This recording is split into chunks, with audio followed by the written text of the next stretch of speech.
Good morning mga loves! So ngayon mga loves, sobrang aga and nakauwi si Mr. kagabi ng mga 12:30. So pakinggan natin, itanungin natin siya. Hindi ko alam kasi hindi siya nakaganon. Hindi siya nakaganon ngayong umaga. So natutulog pa siya, bumangon siya para daw umihi. So ngayon tatanungin natin siya kung ano nang pakiramdam niya sa likuran niya, no? Kasi sa abaga, dami kong gawain mga loves. Maglaba, continuation kasi meron akong labahan, damit ni Tami at hindi ko nalabahan. Nalabahan ko kagabi pero hindi ko nalagyan ng, hindi ko nahangba. Let's see kung pupunta siya dito. Do you want coffee? Do you want water first? Which one? Water? Okay. Do you have your glass over there now? Okay. Oh, do you have water? Do you want coffee? So I'm gonna make breakfast. What do you want? Hey, can I ask you something? What do you feel of your back? My neck? Your neck? Still bad? I actually seemed a little better last night. I was sleeping, it wasn't so painful. But yesterday when you were working? Same. Can we go? You're just saying now we have to look for a mini clinic today? Huh? We can walk in? You don't want me to get you coffee? Yeah, I guess I'll take coffee. Regular, black, regular what we used to do? Black? Yeah. I keep it easy for you. Ay, shaka na. It's easy for me. I know you won't forget it. Honey, do you want something, Han? What? With milk? Are you sure? No, You make my life easy. It's not good for you. So you want just black? No, it's not hot. A little bit. Monkey! Where is Misty? Here's your food, love. Come on, walk, walk. Monkey, monkey, monkey, monkey, monkey, monkey. Sayawan na. Sayawan. Come on, monkey. Good girl. Sayaw-sayawan yan sila bago po ibigay. Kasi si Misty talaga, itong attitude ni Misty kapag hindi mo siya ilabi-dabi. Guys, ayaw niya guys. Gusto niyang ibibibibi. Once natataas yung boses mo, alam niyang galit ka. Hindi, Misty, eat your food, baby. Go eat your food, come on. Come on, nalabad dog, na mama nalabad. Labad og ulo na ang bibi. Labad na ang labad na. You're just a baby ni mama. Oh, come on, eat na baby girl. Come on, eat, hurry up. Eat din, come on. Pero guys, panidaan natin ito dahil po, baka nagsisinungaling ito para hindi ko madrag sa doktor. Kasi nag-usap kami kahapon nadalhin ko siya sa mini clinic. Gusto niya kahit ganyan lang ba, check up lang. Sa mini clinic daw yung gusto niya. So baka ayaw na naman niya ngayon. So ngayon, kaya sinabi niya na last night daw yung umiga siya pagdating dito, hindi daw masyadong masakit. So atin itong i-observe natin siya kasi paminsan itong asawa ko, para hindi ako mag-alala at hindi ko siya i-force. Mag-act yan siya guys. Mag-act. Pero makikita ko man yan sa mukha niya. Kapag masakit, makikita. Hala, puno. Ano ito? Bakit puno? Hala.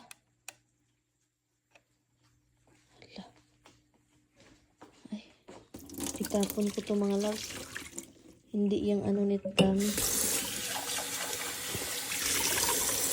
Tinapon ko kasi pangit. Hindi man yun ang gusto ni Tami. Change. Dapat Ngayon, obserbahan natin si Mister kung ano yung ganap niya ngayon. Kasi obserbahan natin. And yun lang yung magagawa ko. Observe. Kasi for sure, mag-pretend yan na hindi masakit, ha? So, ito na, perfect na ito. Ito na yun siya, look. Hindi na siya puno. We have to find a thing today, ha? No. Clinic. To look at you. Okay? Like I said, it started to feel a little better last night. It's starting feeling better last night. I'm not lying to you. It is what it is. We have to find a clinic. We have to find, maybe it's a Lyme disease, God forbid. Oh my God. Well, if it is. It means they're probably still taking me. They generally don't leave. They just sit there and suck blood forever. Oh. What's up, guys? We're making a food run because Marianne's friend has been sick, went in the hospital for a few days. Now she's home. She cooked her some food. She picked some food from the garden and she's bringing that over to her now. So I told her I would drive because I know there's no place to park there. Because this way she doesn't have to like call her and have her come down. I mean, she just had a hospital. We'll make her come down the stairs. And that's it. So that's where we're headed. It's a nice day, except it's ridiculous hot. 90 degrees out here almost. How much? It's almost 90. Serious? 88. To me, 88 is 90.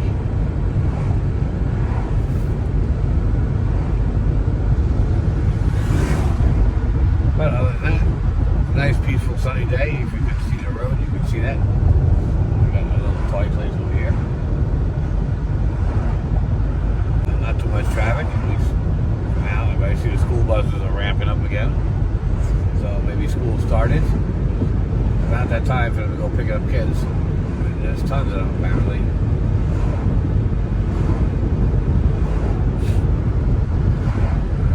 That means traveling always gets worse in New York. The school buses everywhere. In the city, right? The city is become miserable. Between the garbage trucks and the school buses, it takes you an hour to get down a block. Yeah. You know, they stop every couple of feet. Just lock you up there.